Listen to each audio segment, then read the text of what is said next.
In this video, we're going to review translations and reflections. So let's go ahead and start with translations. First of all, if we look at the definition, a translation is a type of rigid transformation that moves every point and it preserves the size of the figure and the orientation of the figure. And in middle school or in a previous class, sometimes teachers will use this little trick just so you can remember the difference between a translation and a reflection. So the little SL in the word translation is a reminder that we're performing a slide. All right, so we're just sliding the figure somewhere around the coordinate plane, but it's very important that we maintain its orientation or its relative position regardless of where it is in the coordinate plane. Now, as far as the notation goes, because notation is very, very important with transformations, is if you are moving a figure to the left or to the right, then you are going to take every x coordinate and either subtract or add to that, because the x coordinate is the coordinate that tells us how far a point is to the left or the right. So if you're adding or subtracted anything to the x coordinate, then that's going to dictate how far you're moving left or right. Likewise, if you are going up or down, then you are going to be adding or subtracting to the y coordinate. Now, I broke these two up just to make it a little easier for you guys to see. Oftentimes, though, the rule will just be written all together. And this is the same thing as these two separate lines that I have here. The only thing that you have to make sure that you remember is that if you are affecting the x coordinate, then you're affecting how far the figure is going to the left or right. And if you are affecting the y coordinate, then that tells you how far the figure is going up or down. So that's basically all there is to the notation. It's pretty straightforward. So if we look at a figure here as an example of what constitutes a translation, let's say that we have our triangle with our favorite three letters, ABC, and I have graphed it on our coordinate plane, and I have a piece of tracing paper, and I've gone ahead and traced that on there. Now, if I'm translating this shape, I can do a couple of different things. I can move it to the left or the right horizontally, or I can move it up or down. And I can also do a combination of those movements. So for example, I can move it to the left and down, and that would be considered one translation or one transformation. And I could also move it to the right and down, or I could move it to the right and up. So that's kind of a diagonal movement when you're moving it in two different directions. I can just move it to the left. I can just move the figure down. But keep in mind that we are preserving both the size of the shape and the orientation of the shape. So orientation, again, is just the relative position. So the A is up, the B is to the right, the C is kind of down. So the relative position of the shape has to be maintained if you're performing a translation. What you're not going to see if you're performing a translation is you're not going to see any type of turning of the shape.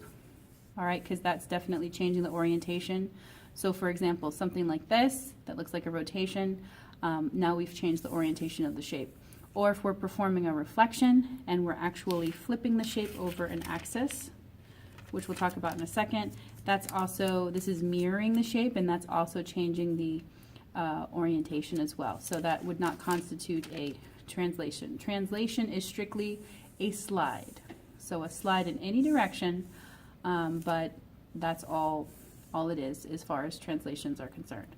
Now, if we look at the other type of transformation that we can do, we can also do a reflection. And in this video, we're just going to focus on vertical and horizontal reflection. So again, just as a little clue as to what reflection is in terms of transformations, if you underline the little FL, that reminds us that a reflection is when we flip the shape. So you can flip the shape vertically across an axis, horizontally across an axis, or kind of diagonally across an axis. We'll do that in another video.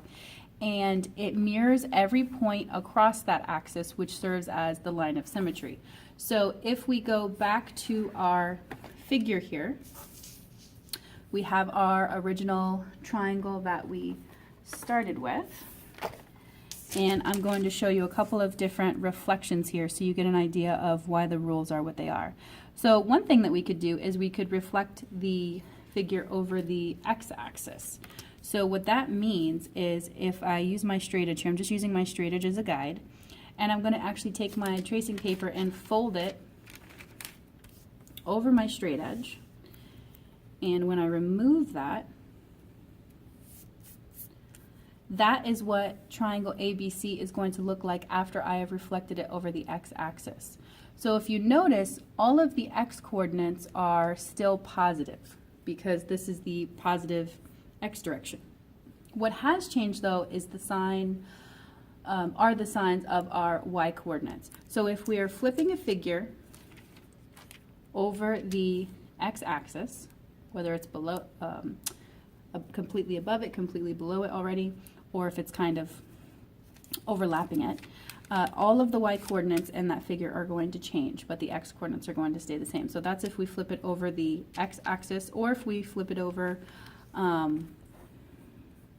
a horizontal line, something similar will happen. So if we look at our rules for reflecting over the x-axis, then for every x and y coordinate, the x coordinate is going to stay the same, but the y coordinate is going to change. So if it's already positive, it'll become negative. If it's negative, then it will become positive. And you can see that the rule is very similar for the y-axis. So if I go ahead and do the same thing, I'm going to line up my figure back to the pre-image here. And now I'm going to take my straight edge to use as a guide so that I can reflect the shape over the y-axis. So you can see the orientation is now different. I've mirrored this over the y-axis, and all of the y coordinates are the same. So these y coordinates are positive, these y coordinates are still positive because we're above the x-axis still. However, all of my x coordinates are going to be positive in this quadrant because it's the first quadrant. But if I reflect it over here, now all of my x coordinates are going to be negative. The signs are going to change. So no matter where you're at, even if we were below the x-axis here, if I take a figure and mirror it from one side of the y-axis to the other, then the signs have to change. Then that, more specifically, the signs of the x coordinates. So here's our two basic rules. So if we're reflecting about the x-axis, then your y coordinates are going to change. If you're reflecting about the y-axis, then your x coordinates are going to change. So that's a basic explanation of the type of translations and reflections we're going to do. Now let's actually practice working out a few problems of each. So the first thing I'm going to do are some translations. So we have a couple of examples here. So our first figure we have is a quadrilateral. I have a quadrilateral that is KLMN, and I'm being told to translate it 5 units to the left and 2 units up. So I'm going to go ahead and grab a colored pen to help me here. So all this means is that I'm going to go left 5 units, and then I'm going to go up 2 units. So these are very, very intuitive.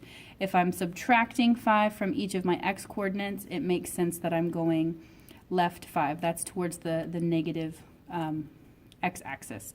If I'm adding 2 to my y coordinates, then I'm going to go up because that's moving towards the positive y-axis and positive y values. So all you have to do is take each point, each vertex of our quadrilateral here, and you just have to count.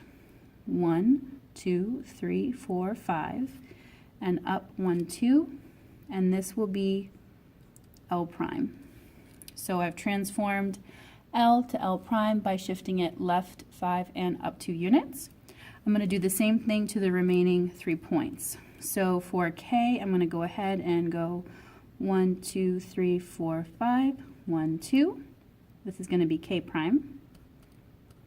For M, I'm going to go left 1, 2, 3, 4, 5, and up 2, and that will be M prime. And N, 1, 2, 3, 4, 5, 1, 2. So here are the vertices of my quadrilateral, and I'm going to go ahead and just connect the dots. Make sure that you are using a straight edge so that we can be precise. If you don't have an actual ruler, you can use a protractor, you can use the edge of your notebook, and if all else fails, you can just take a piece of paper, fold it in half, and use the edge as a straight edge. So it's a nice little test taking tip. So if you take a piece of scrap paper and fold it, that'll give you a fairly decent straight edge to use to do your graphing. So you should always have precise lines, line segments, and so on. So that is my transform figure. And what I'm going to do, just to make it easy for me to study, is I'm going to go ahead and highlight the image. And there we go. So I've taken this quadrilateral KLMN and I have just slid it 5 units to the left and 2 units up. And that's it. That's how you do it. They're very easy. So let's do a couple more. Let's go down here to number 3. So I have 4 points again. I have, how does the alphabet go again? V, W, X, Y. I think that's the right order. So we have V, W, X, Y, and if I look at my rule here that they're giving me, they want me to move this 3 units to the right and 5 units down. So again, this is very intuitive. If I'm adding 3 to my X coordinate, then I'm moving the shape towards the positive X values. And if I'm subtracting 5 from my Y coordinate, then I'm moving it down because that's towards the negative Y values. So again, these very intuitive. It is what you think it would be, so that makes it very easy. So I'm going to go right 1, 2, 3 and down 5. 1, 2, 3, 4, 5. That's going to be V prime. Y, I'm going to go to the right 3 and down. 1, 2, 3, 4, 5. That is Y. And W, I'm going to go right 1, 2, 3, 1, 2, 3, 4, 5. I'm going to go down here. That's W prime. And last but not least, 1, 2, 3, 1, 2, 3, 4, 5. And that is going to be X prime. Now, if you did not have the graph, right, because sometimes we don't always have the graph. So if you didn't have the graph and they only wanted you to transform the coordinates, then you would just do exactly what this says. So for example, my starting point here is -1, 1, 2, 3, 4. So just as an example, X is -1, 4. And if I want to transform it, I'm going to do exactly what my rule says. So this is very straightforward. This is very similar to when you guys are rotating about a point not located at the origin. You're adding it or subtracting something from the coordinates that are given. And so X prime should be, based on just the math, this should be +2 and that should be -1. So if you look at X prime on our transformed figure on the graph, we are definitely at +2, -1. So whether you do it by counting or by actually adding and subtracting the numbers to your points, either way will work. It just depends on what the question's asking you to do. Now we're going to do one more translation, and then we'll start talking about vertical and horizontal reflections. Right? And I'm just going to highlight my image. Remember, the image is the figure that you get after you have performed the transformation. The pre-image is the figure before we've done anything to it. It's the initial object that you start with, or initial shape, I should say. All right, so that's number 3. If I slide over here, I wanted to do this one because my kids had trouble with this one in class, and they shouldn't have, but they did.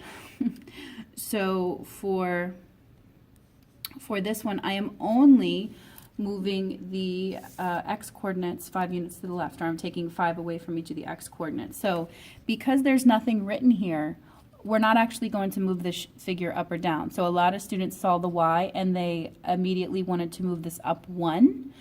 Even though this is 1Y, that is not the same as having an actual +1 there. So if the transformation, or if there's no plus or minus sign, I should say, if there's no plus or minus sign here, then your Y coordinate is going to stay the same, or your X coordinate is going to stay the same, and so the figure is just moving to the left or right, or it is just moving up or down. It's not doing both.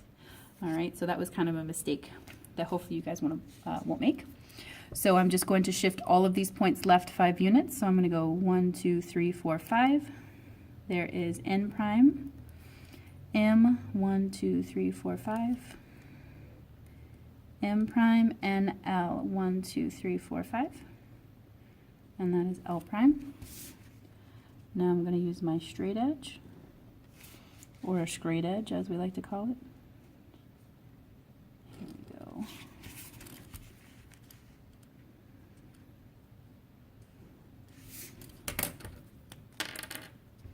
And again, I'm going to highlight my image. All right, so I think that that is good enough for just performing transformation. So if they give you the rule, then you're going to just shift the point that many units. Just a few examples. Now, the other thing that we could ask you about translations is something like this. Let's go down here. So they've actually already given me both graphs, and what they want me to do is they want me to basically tell them what they did. How far did they slide it, left, right, up, or down, and using that notation that we talked about. So very important, if we zoom in a little bit so that this is a little bigger, in order to tell which one is the image and the pre-image, you just have to look for the tick marks. So this is triangle RST, and I notice here we have RST, down here we have R prime, S prime, and T prime. So because this one has the tick marks, this is actually the image. This is the shape after we have transformed it. So I'm just going to highlight that so it stands out. Now that I've identified which one is the image, now I'm going to count from one of the points of the pre-image to the image. So we have R, or as I like to say in class, R. Okay? And we are going to count from this R to this R prime. So I'm going to go left 1, 2, 3, 4, 5, and down 1, 2, 3, 4, 5. So I've gone left 5 units and down 5 units. So when I write my answer there, for every XY in this particular triangle, I'm going to take away 5 from the X and take away 5 from the Y. So that's what the actual rule looks like for this particular translation. I'm going 5 units to the left and 5 units down, so they're both subtraction, which again is fairly intuitive. The next one, this one also you have to pay very close attention. I have A, B, C, D. That is a quadrilateral. Doesn't look like a trapezoid, no. And then we have A prime, B prime, C prime, D prime. So this is the image. This is what the figure looks like after we transform it. So we're just going to highlight that to make it stand out nicely. And now I'm just going to count. So I'm going to count from A to A prime. So I've got 1, 2, 3 up, and if I keep counting, I'll get the same pattern there. So this has not gone, this figure has not gone left or right. It has only gone up. So for every XY in my original picture, my pre-image, I haven't done anything to the X coordinate, but I have gone up 3 units in the Y. And that's all you have to do.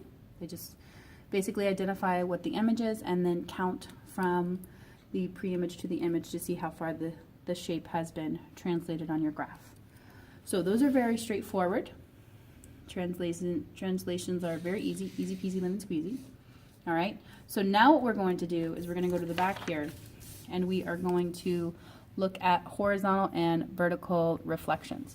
So many times in your algebra career, you have been told, even though you will try to deny it, you cannot, you have been told that when you have x equals a number as an equation, that's going to give you a vertical line.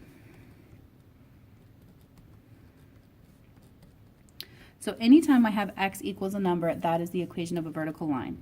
Anytime I have y equals a number, that is the equation of a horizontal line. Now I know that goes against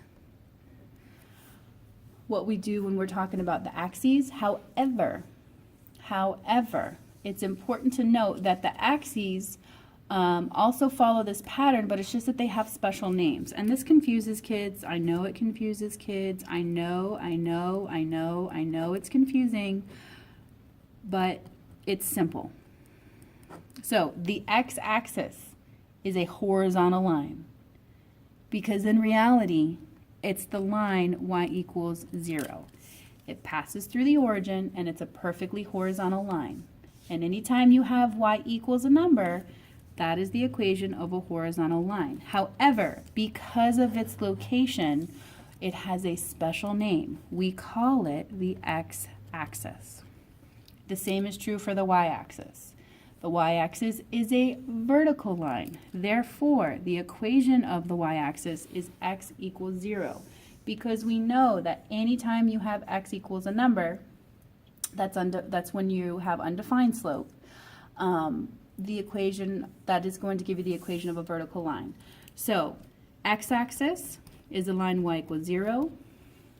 Y-axis is the line x equals 0. So just remember that because it's going to appear all throughout the year in geometry.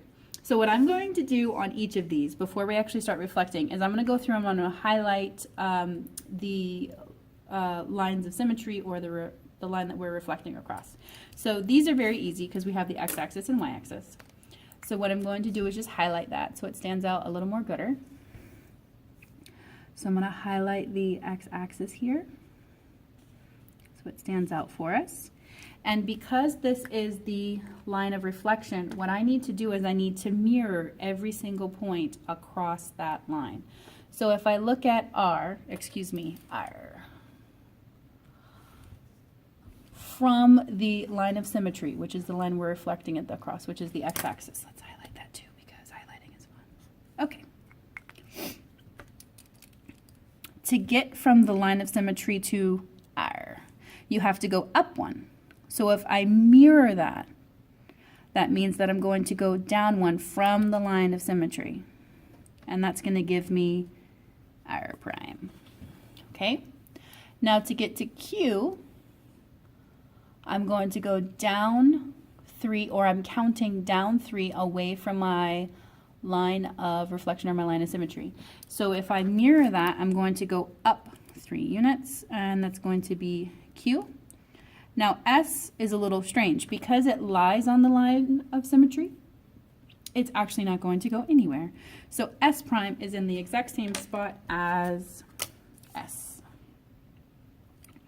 I'm going to bust out my straight edge. I'm going to connect the dots. Now this one looks a little weird because it's kind of being reflected over itself. So let's look at it this way. For some reason, students said that they preferred it when it was a vertical line. So if I were to fold this over, right? So let's just trace this here. Trace both of these triangles on my patty paper since I have it. So there's my pre-image, and this is my image. Or at least it would be if that pen felt like writing. And apparently it doesn't, which is okay. We'll get the purple one. Come on, purple.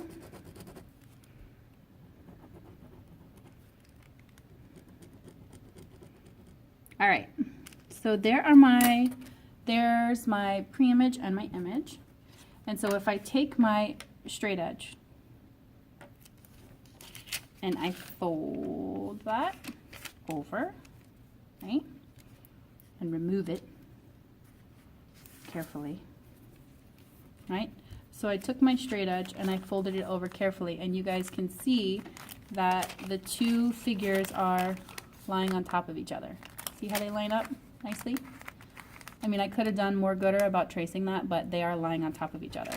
So because the line of reflection is going right through the middle there, as it should be, otherwise it's not a line of reflection or a line of symmetry, what that means is that if I fold this over, the two sides are going to lay on top of each other rather nicely. Okay? So let's do the next one. This one is really cool because it's going to kind of look like a butterfly when it's done, like a geometric butterfly.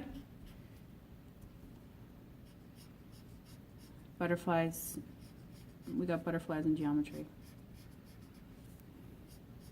we don't have any butterfly methods with cross multiplication.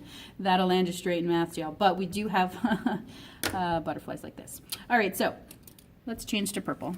So the X, my point X here is not going to move because that's laying right on top of the line of symmetry. But now that I am going over a vertical axis, I'm going to count how far left and mirror that over to the right. So from the line of symmetry, I'm going to go 1, 2, 3 to the left. So if I mirror that, I'm going to go 1, 2, 3 to the right, and that'll be W prime. Let's do V. 1, 2, 3, 1, 2, 3. So B prime is going to be right there. And then U is 1 away. There we go. And now I'm going to connect the dots.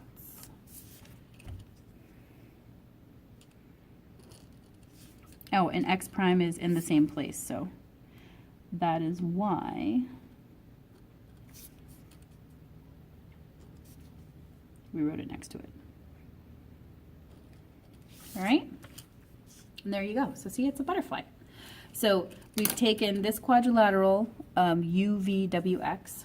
We've taken this quadrilateral and we have mirrored it across the y-axis. So again, if we were to trace it and fold it in half, then the two halves would lay on top of each other nicely.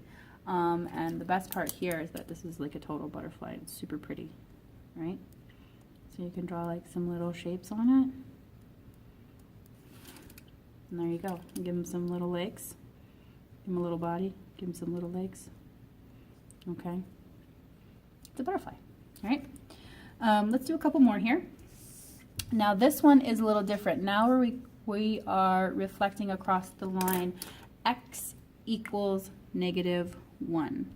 So the first thing I'm going to do again is highlight my line of symmetry. So x equals -1 is right here. I'm actually going to go ahead and graph a dotted line. And the reason I'm doing that is because it's not actually part of the graph. It is invisible, not to be confused with imaginary. It's invisible, and that is the line x equals -1. Now I'm going to highlight it because highlighting's cool. All right, so again, I'm just going to count how far left and mirror that over to the right, very similar to what we did for number 8. So I'm going to go 2 to the left here, which means I'm going to go 2 to the right the other way for T prime.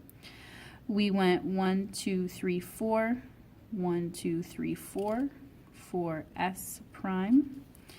And to get to U, we went 3 to the left, so we're going to go 3 to the right for U prime. Now be careful, we're not mirroring over the y-axis, we're mirroring over the line x equals -1. So if you're focusing in on the y-axis, it's going to look like I didn't do this correctly, but I am very good at math, perhaps better than Mr. Camo, but we'll just keep that between us. He doesn't have to know. Okay? All right, so we have our shape that has been reflected, and there we go. All right, let's do one more, and I think we'll have this pretty well. So now I'm going to reflect this figure over the line y equals -3. So y equals -3 is a perfectly horizontal line that passes through -3 on the y-axis. So I'm going to line up my ruler there. Whoops.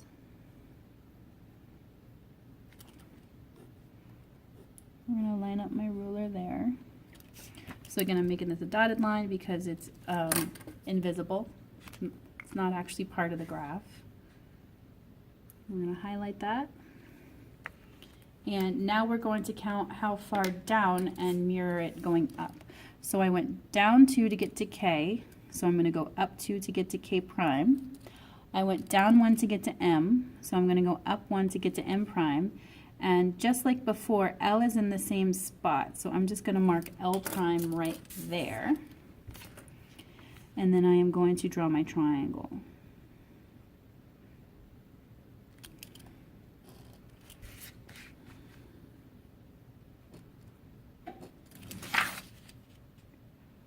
I'm going to rotate my paper to make it easier to draw. It's an inside tip. And then I'm going to highlight my image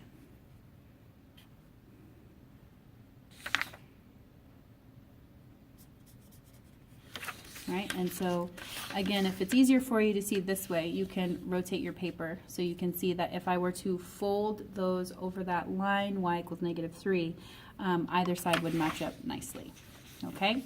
So just a quick review on reflecting things over a horizontal or vertical axis. If it's the x-axis or y-axis, that's pretty straightforward. You guys know what the x and y-axes are.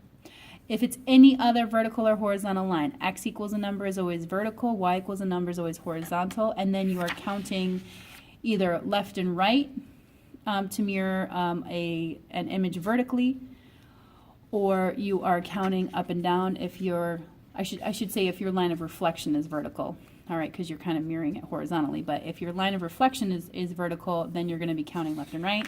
If your line of reflection is horizontal, then you'll be counting up and down. And that's it.